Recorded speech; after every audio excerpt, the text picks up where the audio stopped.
Morning, welcome to today's class.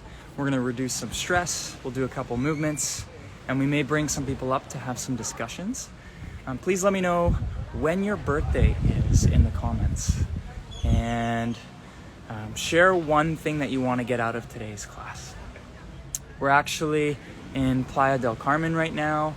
We're heading to Tulum later today to work with some Muay Thai fighters at a Muay Thai gym and help them through Fascial Maneuvers and show them how they can implement it into their class. So this is a class. I'm at the beach right now. Had to find a spot to do it. So let's start off with a movement together. We'll do the brain-heart coherence and sync up, and then we'll get into the class. So take your right hand, you're gonna place it on your heart. Left hand, you're gonna place on your head. I love to do this one throughout the day.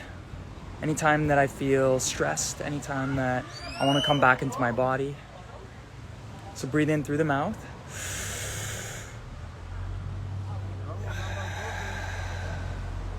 2.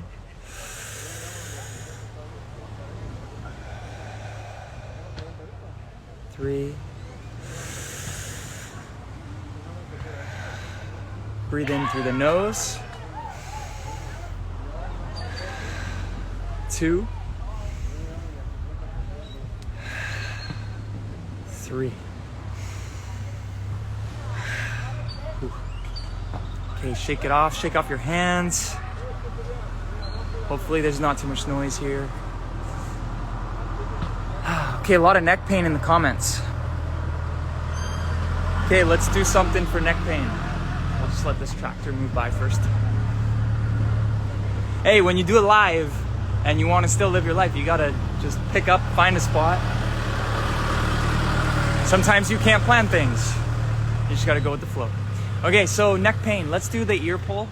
Let's torque our ears. So you're gonna grab right hand on the left ear, left hand grab the bottom, pull the bottom forwards and the top backwards. So I'll really twist the ear. Whew. Okay, now that you got it, hold it there. Open your mouth a couple times. Move around. I might have to move here. This truck next to me is gonna move. Breathe in.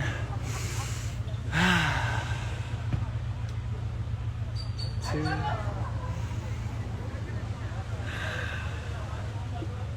3.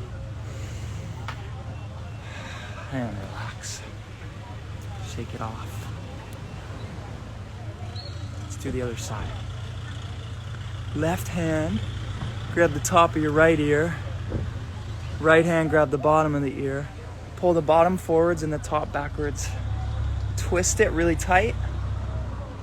Open your mouth a few times.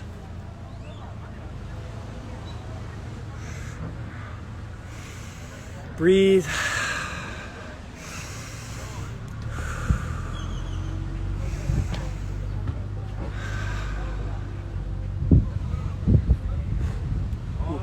Shake it off. So today is apparently the day where we switch from officially. We've been saying this for weeks, so I keep wondering when we're gonna stop saying it, but apparently today is the day where the old story shifts into the new story. It's official. And so the story that you were born into, the programming, the narratives, the trauma, the emotions, the people, the friends, the family, the jobs, everything that you were born into and that you've been living right now has changed over the last year. Your relationship with it has changed. You've changed. And now we're stepping into a new story. The new story is the new story that you want to tell yourself, the person that you want to become, the new friends, the new job, the new opportunities, the new experiences, the new way of living in your body. Today is the day. It's a shift. If you're feeling that, let me know in the comments. Okay, next. So let's do something else for the neck. Shake your body off. Just shaking can feel good. You know, just shake your hands. Okay, let's do another one for the neck. We'll do the vagus nerve. So you're gonna take the left hand and you're gonna pin the skin on the trap here, just over your collarbone. And right hand, you're gonna go under the chin, and you're gonna push your hands away from each other on the skin. So left hand on the trap, right hand push the chin away in the opposite direction. Move around and breathe.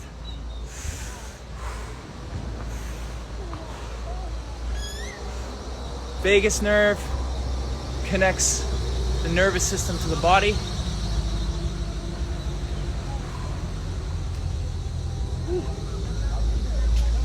And relax. Okay, so why does that work for the vagus nerve? Because if there's tension in the neck, think of it like there's construction on a road. You can still go down that road, but it takes longer and it might not get there as efficiently. Or you could take a detour and you could use another nerve or another road to achieve the same result. The body does the same thing. If there's too much compression and tension in the fascia, then things can't get through. And they'll take a detour or they'll find a way through, but it takes longer, and that creates stress in the body. Okay, let's do the other side. Right hand on the trap, pin the skin on the trap over the collarbone there, and you're gonna push your chin away with your left hand. Really stretch the space between the two. Now if you squat, you're gonna get a deeper stretch. Move around, back and forth, breathe.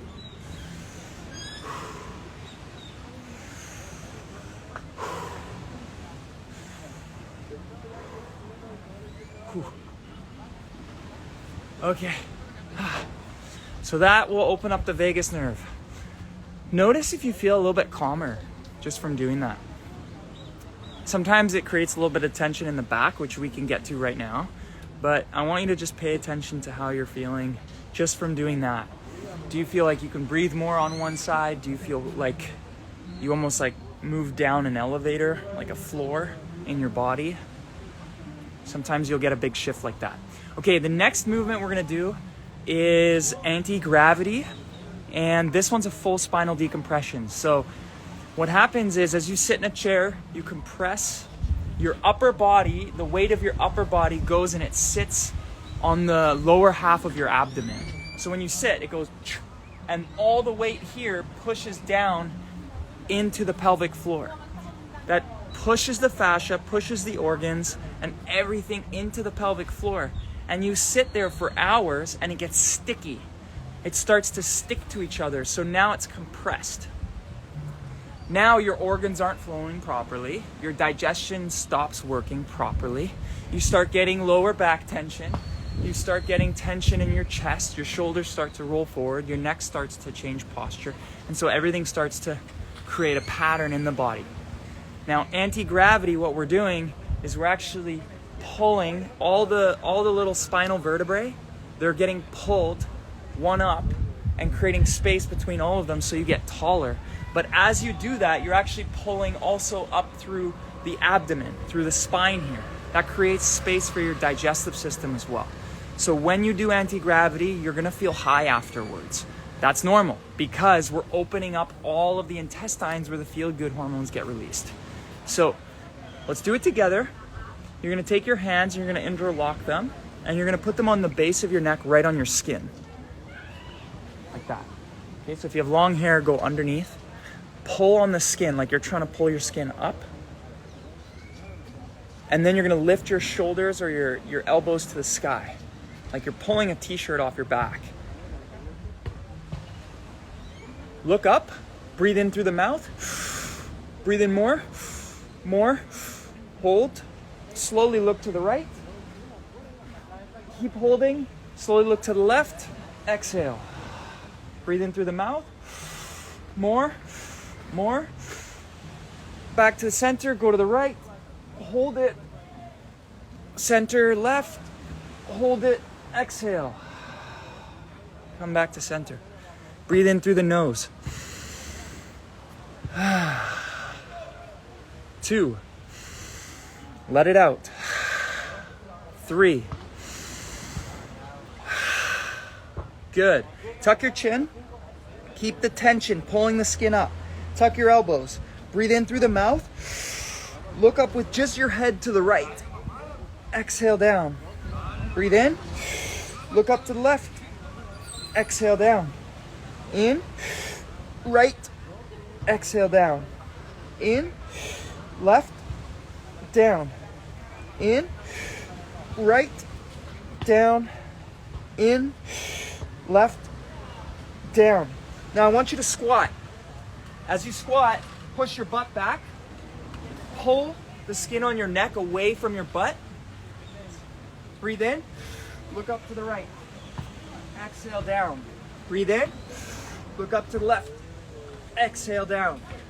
In, right, down.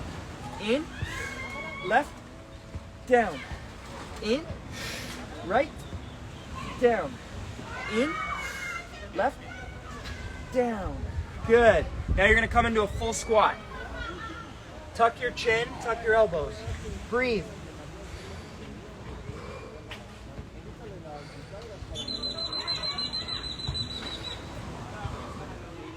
In through the nose.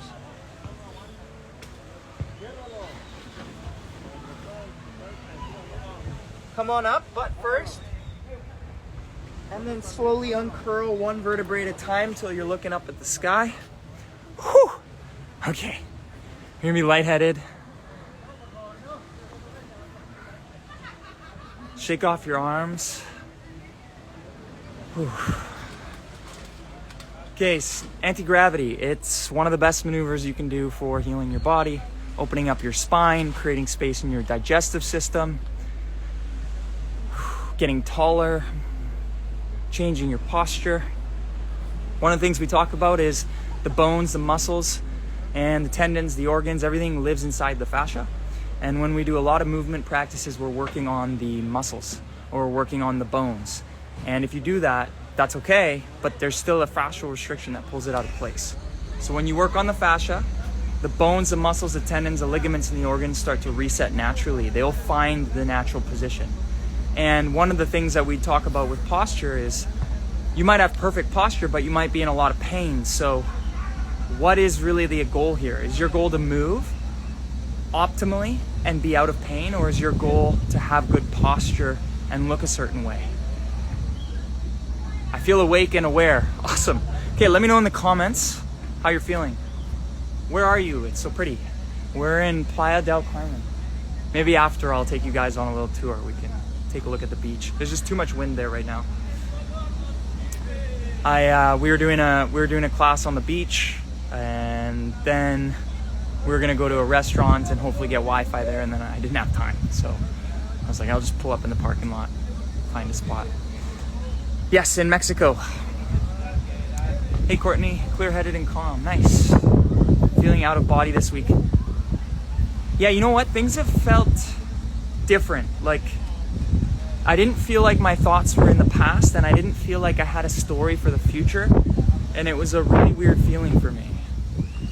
I'm not sure if anybody else experienced that, where it's like I don't know I don't know where I'm going or who I'm becoming or what story I'm supposed to tell myself right now, but I also don't have that old story anymore.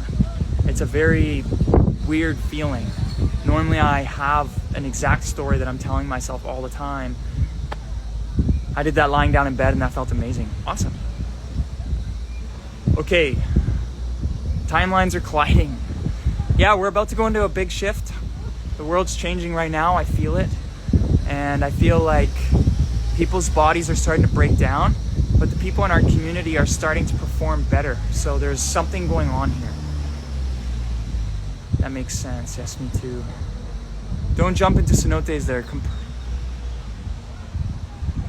I got a whiplash. Oh, just in the spot that you jumped in. Oh, I'm sorry to hear that, Cindy. Okay, let's do shoulders. Let's get the shoulders moving.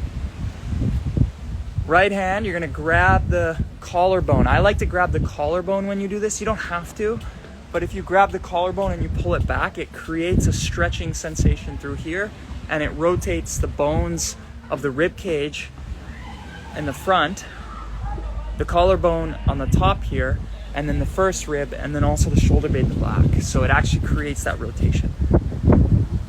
Grab your elbow, twist it one way, find the point of tension. Mine's outwards. Once I have the tension, pull up. Ooh, that feels good. Okay, hold that there. Now just move around slowly and breathe.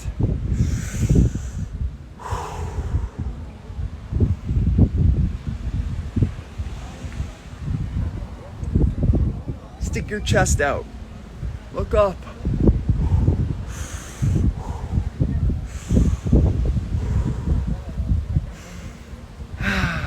Good. Breathe in, come on. And relax, shake it off. That one's amazing, because what happens is you have your collarbones here. One rotates forward, one rotates back. So one's higher than the other. As you can see, my left is slightly higher, and then my right is back. So this is a really good exercise to help rebalance them. But you still have to do the hips. You can't do one without the other. Okay, let's do the other side. So left hand, with the thumb, grab the bottom of the collarbone, pull the fascia up and over. Left hand, grab the elbow, really twist it. Like when people twist, they do it so lightly. Like really torque it. Get a good grip. Don't let that go. Now lift. Stick your chest up, head up. Move around slowly and breathe.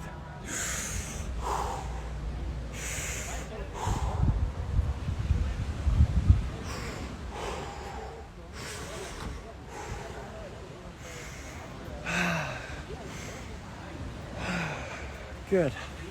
Shake it off. Yeah, the collarbone was an addition. Actually, all these movements started on a table in therapy. As a practitioner, we would do it on clients. And we wondered if there was a way that we could do it ourselves. And this is actually the way we did it. There's actually a video we posted the other day of us doing a pretzel or a hip release in Costa Rica. Gary was behind Cynthia and I was behind Aisha. And we were showing you actually in real time how we were creating a fascial maneuver. It becomes a game. If you want to explore with your body and you want to try things and you have a fundamental philosophy that you can adapt to, then you can create maneuvers specific to your needs. That's what we want to do here, is we want to empower people to heal themselves by giving you the tools. So how do you work with fascia? When you're working with fascia, there's a few rules that we embody in order to do the fascial maneuvers. So the first one is breathing. When you breathe, you're actually using air and you're bringing that air into your body. And as you bring more air into your body expands. So you're actually creating an expansion from the inside out, okay? When you're stretching in a different way. So expanding this way, and then you're moving around it in counter rotation. So law number one is breathing. When you breathe in through the mouth, it goes down into the hips. When you breathe in through the nose, it goes more into the shoulders and the head. The law number two is counter rotation. So counter rotation means that you're taking one area of the body and you're moving it in the opposite direction of another. This happens naturally when you walk or when you're in the fetal position or in the womb. Your body goes into that. So I'll show you what that looks like. Imagine your head is zone number one, your torso is zone number two, and then your legs and your hips is zone number three. If I'm gonna move zone one to the right, I'm gonna move zone two to the left. My hips, zone three, are gonna go to the right. So one direction, opposite direction, opposite direction. Counter rotation. That's how we walk. Think about when you walk. If you step with your right foot forward, what happens? Your hips, you step with the right foot forward, left hand goes forward on the opposite side, okay? So your hips are going left, your shoulder or your torso is going right, and your head goes left, so you can balance. That's counter rotation. The body naturally does that when we walk. So when you're doing fascial maneuvers, we counter rotate. That's why totally twisted, you'll see us move the head one way, torso one way, hips the other. The third one is to move slowly, because if you move too fast, the body has to adapt in a different way. You have the musculoskeletal system, which is there to protect you. So if you stimulate the musculoskeletal system, it goes like this. It contracts really fast. If you electrically stimulate it, it goes. It contracts to protect around the bone, protect around the core. That's what the musculoskeletal system is for. But if you're working on the fascia, it's different. The fascia you want to move slowly. Okay, number 4, set an intention. What you think about is what you get. If you think about muscles and stretching muscles, you're going to stretch and get muscles. If you think about cracking and moving bones, you're going to get bones. But that's not what we want to do here. We want to work on the fascia because the fascia holds the muscles and the bones. So your intention is to release the fascia. That's intention number 1. Intention number 2, you get to choose. Do you want to feel more relaxed? Do you want to feel high? Do you want to feel loose? Do you want to feel lightheaded? Do you want to feel grounded? Do you want to feel calmer? You get to pick, but set that intention. Okay, what's next? Walking. So after each fascial maneuver, we have you walk. The reason why we have you walk is because when you walk, your body starts to integrate the changes. Imagine you stub your toe. When you stub your toe, your body goes, what just happened? Am I okay? Let's assess the injury. Can we do anything to help? Okay, the answer is no. Okay, well then what do we need to do? Oh, we need to walk a little bit differently. I need you to put less weight on that toe. So that means that you're gonna have to put more weight on the other leg, and your body starts to adapt based upon the information that it's now received. So if you're doing fascial maneuvers and you release fascial tension, your body has to adapt to that. So when we walk, that's how you integrate it. Because when you walk, you're moving in counter rotation normally. Cool. Okay, so what did we say? Oh, the last one, pinning and locking. So pinning and locking of the fascia is really important. There's a common understanding around movement mechanics. If an area of your body can't move, then the areas above and below move more. So for example, if my knees don't move well and they're stuck and tight, then my ankle and my hip by default. One sec.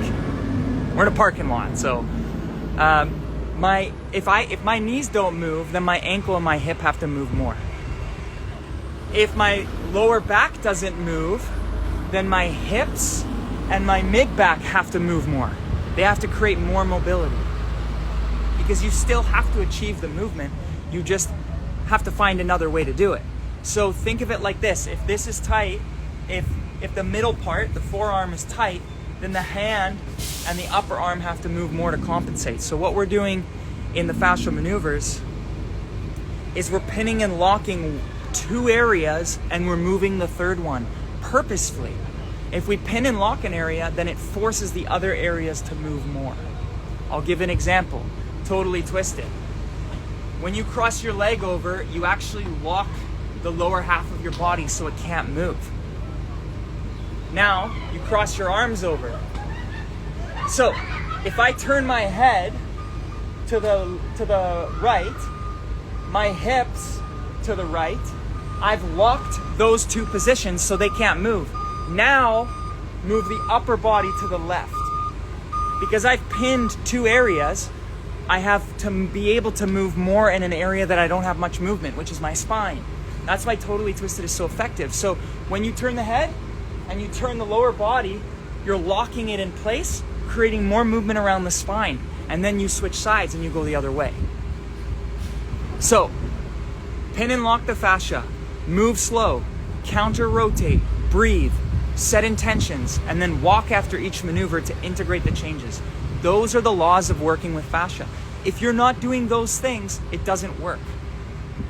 Another way to pin and lock the fascia, for example, if you're not doing a big movement like Totally Twisted, is if you're just grabbing the skin. So what I could do for the wrist, let's do this together. You're gonna grab the wrist with right hand, left wrist, okay?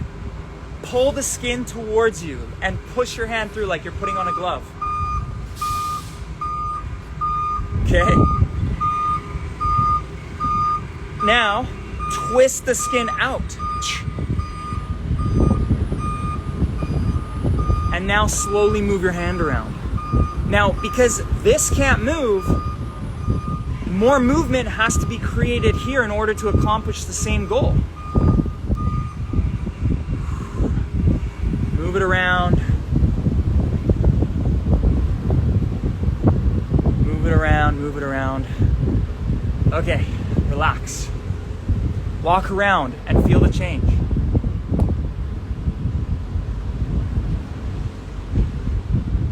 Okay, my arm feels longer on that side. Let's do the other side. So you're gonna pin, take the left hand on the right wrist, grab the skin, push your hand through. How do I get in a line here? There we go. Push your hand through. Twist the skin out. Slowly move your hand around in all directions. A really good one too, I learned this the other day from one of our coaches. Move the thumb. So pin the skin and then move the thumb down. It's gonna feel really good if you're texting all the time.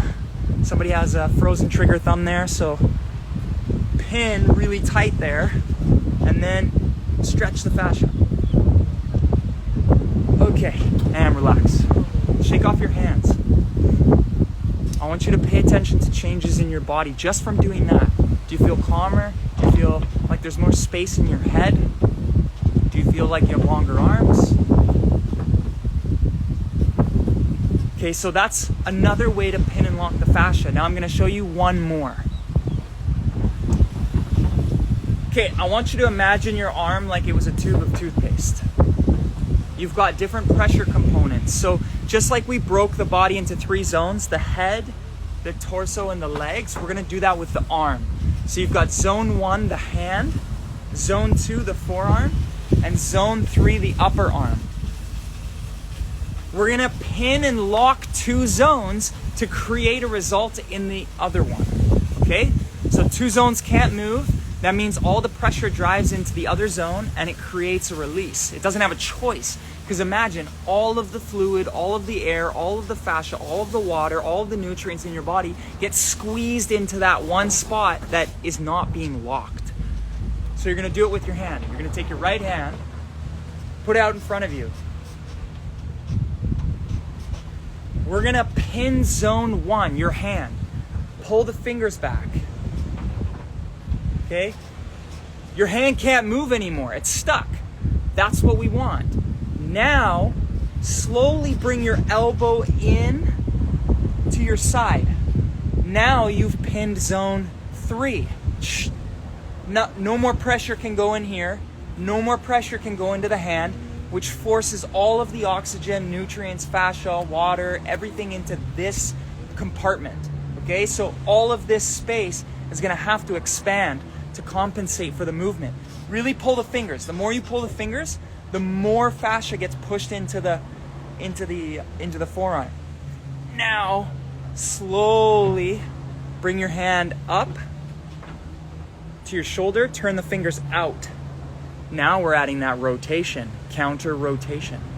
When you add the rotation, it adds significantly more impact to the body, because when you walk, everything naturally counter rotates. Remember, the head counter rotates with the torso. Here, you're moving zone 1 in counter rotation to zone 2. Move around, breathe. You can even lift your shoulder up.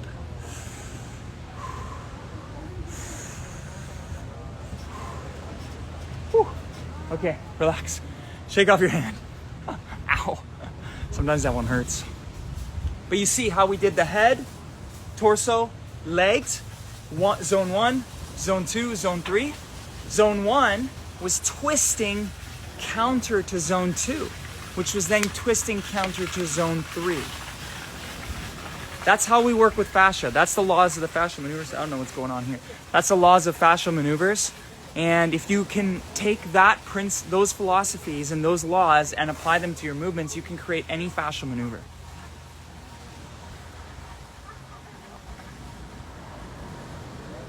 Okay, let's do the other side. I don't want to leave you unbalanced. So stick your left arm out, grab your fingers. This is gonna open up a lot of the fascia in the arm and the shoulder, the forearm, the hand. Really pull the fingers back. It's gonna hurt a little bit. Now, if you wanna add the counter rotation, twist it one way or another. Twist it. Create that rotation. Slowly bring the elbow in. Let's lock zone 3. Bring the hand up. And twist.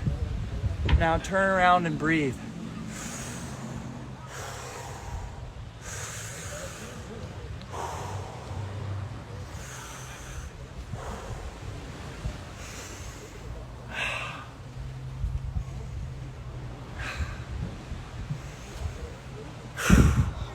Okay. Ow. Let it go.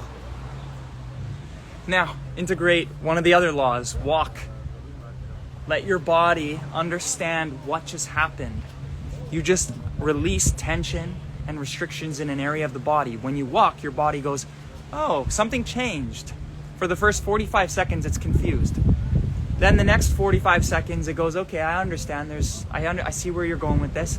And then the last 45-second cycle, it says, I understand what you're doing here, and I want to save this as a change. So it saves it into your body, into your fascia, so now that becomes your movement pattern. Because you no longer have a restriction, it can move differently. The body knows, the body's extremely smart. It's taking all the calculations from your breathing to your blood pressure, to your sensory inputs, to what you can see, what you can hear, what you can smell, what you can taste, all the restrictions, all the previous injuries, all the previous traumas, emotions that are trapped in the body. It's taking all of that, it's putting it into a computer, and it's popping out the best way for you to move and perform optimally. Now, if we come in as a human being with our brain and we say, oh, I'm just gonna turn this piece up a notch with a pill or whatever, some machine, then the body goes, okay, like I don't understand what this input is. My calculations were better than this, but because you're putting this as an input, I need to now adapt to that. So it has to compensate somewhere else.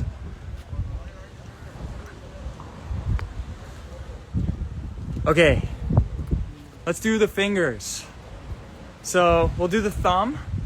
We're gonna add that principle. So we're gonna pin, lock, stretch, and counter rotate, move and breathe. So set the intention to release the fascia in your hand. So you're gonna put your right hand out, left hand grab your thumb. Now we're gonna pin the fascia, so pin it, stretch it, so twist it forwards, and lock it.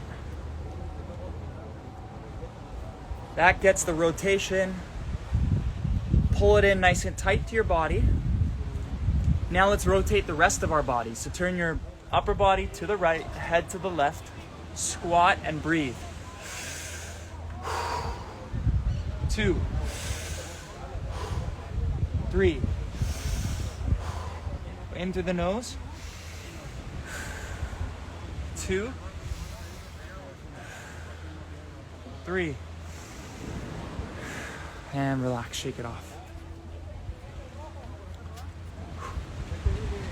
Okay, so that's one hand. See, well, I had a shift in my head. See if you notice any shifts. Let me know in the comments.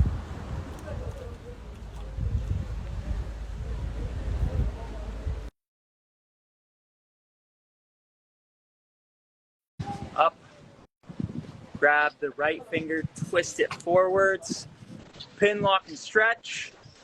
Hold it there. Bring it in nice and tight. Hello. Oh, hi. Hi. I did. Torque your finger. All of a sudden I couldn't hear anything. Why am I on live? It said you requested. Oh, I had a bunch of questions. Okay, let's do this movement together and then I'll answer a question. Okay.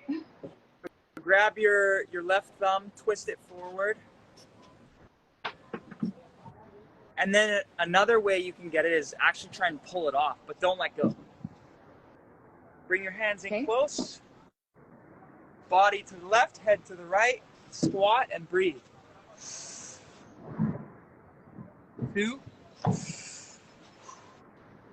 3. Nose. 2, 3. Okay, shake it off. I can't see you anymore. The screen went black. Oh, that's weird. I can see you. Your name's Tiana? Yes, When's your birthday? Tiana. Actually, November 29th. Oh, happy belated. Thank you. What brings you up today?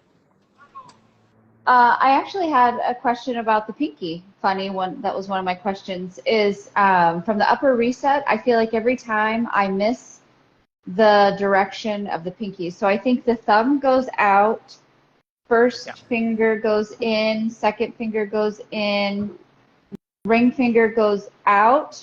Is this right so far? Yeah. So the way I remember it, really easy. If I count my fingers, so finger number 1 and 4, I don't like. If I don't like go out. it's gonna go right to me. Yeah. Okay. So 1 and 4. So the ring finger so pinky and the comes thumb. forward. Yeah. The rest of them I like, so they come forward. That's just the way that I remembered it. I don't like 14 or 1 and 4. So 1, I twist away. 4, I twist away, and then the rest of them I bring towards me. Okay, great. Thank you. That was one of my questions. I actually have a whole bunch of questions, so you let me know what kind of time you have. Sure, just fire away and we'll see where Okay, it goes. great. So when you do the thigh rotation, like if you're in a pretzel or whatever, and you do the rotation of the thigh, or anytime you're rotating the thigh to help open up this area, is the rotation a direction specifically, or whichever feels like it needs it? That's a great question. Basically, I'm trying to open up this area because I have some uterine fibroid tissue, and so I'm looking to like just open up all of the layers in this whole area. Okay. So first things first, what we did is we created a series of movements with specific directions to guide people, because at first when you're learning something and there's a lot of inputs, we need instructions that are extremely clear. Now, what we were just describing was the fundamental laws of working with fascia, was the pin, lock, stretch, counter, rotate, breathe, set intentions, walk, and move slowly. Okay. So what we're going to do here, now we're going to advance it, because you have been doing the maneuvers for a while, I can tell. We're going to show you how to take the maneuvers and adapt it to your body. So everybody can do this for the upper leg. Now, if you have a towel, like a little hand towel, some people like to use that. I like to use my hands, to be honest. But one way to do it, let me just lower my camera here. So if you're using a towel, it's a different skill set, but you want to wrap it around your thigh really high. I'll just try my hand then. Yeah, so you can use your hands. Everybody can do it with just their hands. So you're going to grab your upper thigh here and twist with both hands. So what I do is I get a good grip, go in, and then stand up and use my arms to rotate it. So I'm not using a lot of muscle, and see how that feels. Okay? Now, so just like to straighten both legs? Yeah, I can't see you, so I'm just trying to. I bend. Yeah. Right. I bend both legs. I get down nice and low. Grab both hands around the thigh. Now straighten my legs. Like top and bottom? Yeah, straighten both legs. And then are you pulling like down on your hand? Pulling downward? Hang on. Pinning let me just think about downward? what. Okay, so let me just guide you. So stand shoulder width apart. Take both your hands. I want you to go as high as you can and wrap them from front to back around your right leg. Like this? Yes. Okay? Okay. Now bend over, lean forward, bend over. Really grip your leg. I want you to twist the fascia outwards as much as you can with your hands. Okay. Yeah. And then stand up. Okay. Okay, now come back down. I want you to now switch your hand position so you can rotate inwards as much as you can. So I actually put my hands opposite. Now rotate inwards as Right. much as you can. And then stand up. Now feel how much tension builds there. Which one has more Yeah, I tension feel for that. you? I feel going this way, I feel building tension in my in the back of my left hip when I'm rotating Yeah. in. When I'm rotating out, I feel like less. I don't feel the tension in the left side. So when I'm Okay. pinning fascia here, am I meant to feel it in the opposite hip? Well, yeah, because remember, you're pinning and locking one area, which drives pressure into other areas, which then creates the release. So what we're Okay. doing is you're playing around with your body to find out what direction suits your fascia. So let's try the other Okay. leg So now. I guess I like out. So, yeah, Okay. so let's try the other leg for a second. So stand shoulder width apart. For this one, we're going to step the right foot back 2 feet diagonal. Oops, sorry, you cut out. Can you repeat that? Yeah, so step the right foot back 2 feet and a little bit diagonal. So you've got some space. Okay, now take your hands, place them on your left leg as high up as you can. Grab your thigh, and I want you to twist out and then straighten your front leg, but keep your back leg bent. And really torque it outwardly. Okay? Now, feel how much tension builds. Now come back to center, and I want you to go inwards this time. So do the opposite way. Find a way to get the most leverage. And do the same thing, so torque it inwards, and then straighten the front leg, bend the back leg, and feel what tension builds. Huh, interesting. I definitely like going inward on that one because going outward, my hamstring got super tight on that side. Yeah. Yeah. So what you're doing is you're learning your body, because one of the things when we do fascial maneuvers at first, everybody has pretty much the same tension pattern, and then we start to get around the bone, and then it starts to get a little bit different because of the, injuries, lifestyle, daily habits.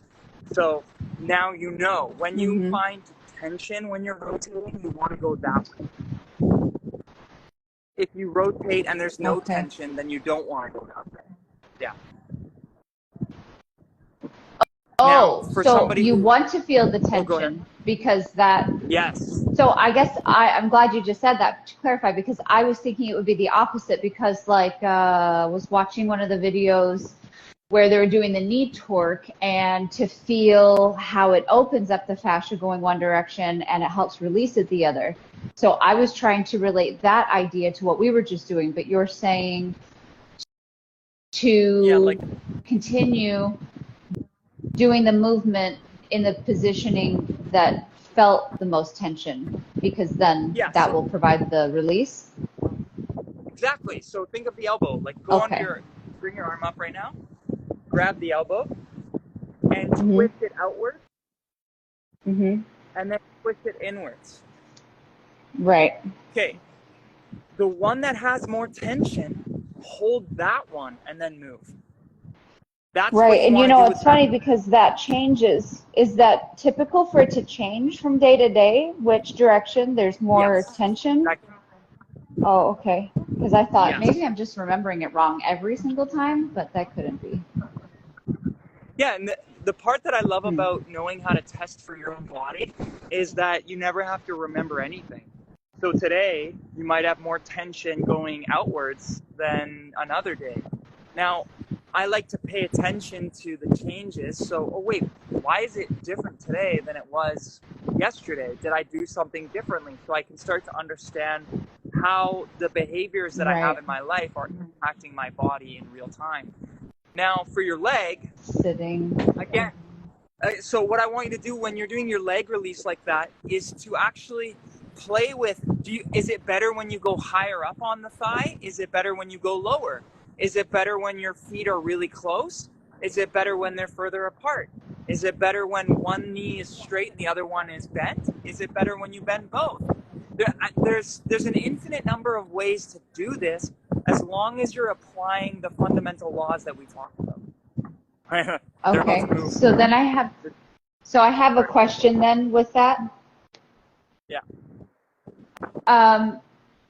If I'm doing it one way or another way and I'm having sensation, but maybe I'm just like, I don't really know, like if I'm in a position where I'm kind of questioning whatever I'm doing, is it going to be counterproductive to do it one way versus the other? Or if I'm doing it at all, like there's some sort of change affected, like am I ever going to be working against myself if I'm moving one direction or the other?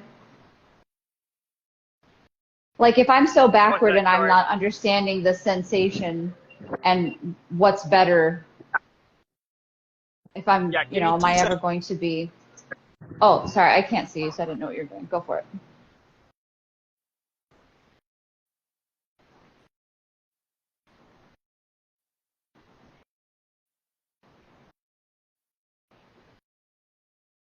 Perfect. Sorry, that truck. You got I it? was right next to like a moving truck. Oh, It was okay. protecting me. Okay, so Oh, cute. look, your So, body's extremely adaptable. So whatever direction you want to go is going to work. Um, okay. you can't go wrong. You can't go wrong. You can always fix something. You can always work with it. Your body will adapt. When you work into the tension, you create a bigger release than if you were to work the other way. But if you do it the other way, it's not the end of the day. Like sometimes I do it the other way just to give my body a different input so that it can compensate around that. The Okay. idea is that we're pinning and locking one area and we move as much as we possibly can in multiple directions. So, for example, if I pin the elbow, like we said, and I move my arm around in all directions, like I'm moving my hips back, I'm bending my legs, I'm moving my arm over my head, across my body, behind me, because now that the fascia can't move in the elbow joints, it forces my shoulder, my wrist, my hip, my jaw, it forces every other bone to move more. Okay. Yeah. And so Okay. when you're doing that leg release, what I'm saying is find the position that creates the most tension. So is it when you bend your legs? Is it when you have them straight? Is it when one's straight? Is it when you put your hips back? Is it when you lunge more? Is it when you step forward and bend? And you're basically playing around with it to find the most tension. When you find the most tension, you breathe, and then as you breathe, it will release, and then you walk around, and that day, that was the movement for you. But tomorrow, when you come back to the movement practice, you can still test and see which way feels like it needs to be released. And you'll start to learn your Okay. body and exactly what it needs the more you do it. Okay. All right. Great. And then another question on the squat. I feel like my question is it better to get down low and put the heels up, or is it better to stay foot flat on the floor and just go as low as possible? Like I can't get all the way down unless I really angle my legs out. Yeah, like if I go like in a yoga squat, you know, I would be like way down here and, you know, super out wide. And so that's doable. But if I just want to come into like this type of a squat, I get like right here and actually I'm doing better. So it's probably because of the rotation I was just doing on each side because this is not typical, especially for early in the day. But I get like here and then I'm gonna go backward or I need to like hold on to something. So my Yeah. questions are about the heels up or not, and then if I should leverage holding on to something to like have a counterbalance or not, just to get deep into the squat, or what do I do with that? Because I just Yeah. can't get into the full squat yet. Okay, so one area of the body is struggling to move, so it creates issues in other areas to move. So, for example, like why can't I get into a squat? Is it because of my knee? Is it because of my hip? Or is it because of my ankle mobility? Now, that's one Yeah, thing. probably all of them. If I widen my legs, that's one way to get down there, which I want you to do. I want you to have multiple variations of squats that you use. Now, Okay. the reason why the squat is super powerful is because you're basically, you're a balloon. You're bringing as much air into your body as possible, and then as you squat, you compress. You take all the pressure here, you take all the pressure here, and you're pushing it into pressure into the legs. Once you reach a certain Mm-hmm. point of squatting, the pressure can't go into the legs anymore, and then it pushes into the diaphragm and the chest. So it's kind of it's actually quite. This is exactly what we were talking about earlier, and I want to cover this, and then I'll answer your question, which is, think of it like this: as I squat, pressure is moving, moving, moving down into the legs, down into the legs, down into the legs, down into the legs, until I get down here. Now the legs are pinned, and then the pressure pushes up into the chest. So just like we did this, the pressure had to push into here. So because you're not able to drive more pressure into your ankles because they're too tight, it's easier when you widen your legs, so the pressure can Oh, so distribute it's differently. ankle. So that Yeah. it's lower reset stuff. So lower reset stuff, but also get into the squat position and practice. So you can get up against the wall. You can you can Okay. hold on to something in front of you. Doing that regularly, Okay. doing the lower reset, like opening up the ankles, open up your toes, your feet, and then doing above, which is what we were just talking about, rotating the hip like that, doing the pretzel squat. Those are all the movements that will start to open that up. And just change the pressure, because basically you're compressing, but there's a point where your legs can no longer take any more pressure because there's too much restriction. If there's too much restriction externally around the bone too, you can't push more air and more fluid and more fascia into that compartment. So it gets stuck, and then it pushes back up into the hips, so you can't get low enough. So that's really what you're doing Okay. there. I would just continue to get yourself in the position, even if you can't do it perfectly right now, because the more you do it, the closer you'll get to doing it, while also doing the lower Okay. reset. So it's not wrong to make accommodations to get closer to it as I go. So I didn't know if it was like keep perfect form and only stay like as far as you can, or just like do what you can to get down there and then you'll be down there Yeah. more. Okay, that's good to know. My Um, if you want to load a squat with weight, do not lift the heels. Like for example, somebody who is working out, which I don't really recommend doing this anyways, but if somebody does, if they had a weight on their back or a dumbbell or a oh, I ball don't that they were do holding and oh, they're hand squatting, ones. and they're Okay. actually, what a lot of people do when they work out is they put something under their heels, or they wear really thick shoes that lift their heels so they can get into the position. Now that's a problem, because you're taking a lot of weight on the body, and then you're pushing the body in.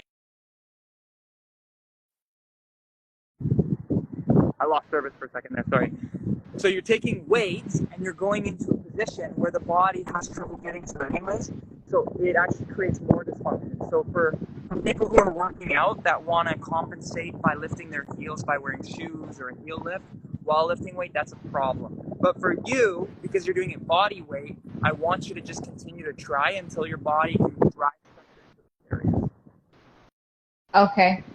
I have switched when I'm watching TV. I just sit like in front of the couch a lot of the time in like a squat with my back against there. But I was like, I don't know if I'm supposed to do that way or not, but I'll continue doing that. Um, so when I do a lot of the like the totally twisted and stuff on this side, I have sometimes it feels so restricted right on the top, and I feel like I can't quite figure out with any of the moves which one will help target this specific area. And it gets so Okay. tight that like even my grip strength is a little bit weak on that side sometimes. Yeah. So let's Do you have a specific get backing up. one that you know of for that area? Yes. So think of it like this. There's pain on the outside of your shoulder there. I want you to draw Mm-hmm. triangles on your body. So what is opposite to that spot on your body? This one? I don't know what you mean. Yeah, that could be one way, but go Like this kind of diagonal. thing? So you're gonna go from the shoulder down to the opposite hip. Like this? You're talking about like a triangle on its side, so it would be this hip? Yeah. So, sorry. So the arms have to go from each zone. So, I'll explain it. So you've got zone 1, zone 2, and zone 3, like you talked about. Zone 1, there's too much pressure, or there's pain somewhere, which means that zone Yes, there 2, definitely or is. zone 2, there's too much pressure, or there's pain somewhere. So zone 1 and 3 have to compensate. So how do we do that? If this is painful, then we're going to go to another zone on the opposite side of the body, up here, and the other zone on the opposite side of the body, which is here. So the opposite hip I can't and the see. opposite I side. can't see which Oh one yeah, you're yeah, doing. yeah. So yes, So I'm trying to follow you're, it. I'm probably not doing what you're doing. no, it's okay. So you've got your right shoulder on the outside of Uh-huh. your right shoulder, as an example, if that was the painful one. Then you're going to go to Yes. the opposite side of your head on the left, and if there's, you would open up the fascia there, and then you would open up the Oh. fascia on the left hip.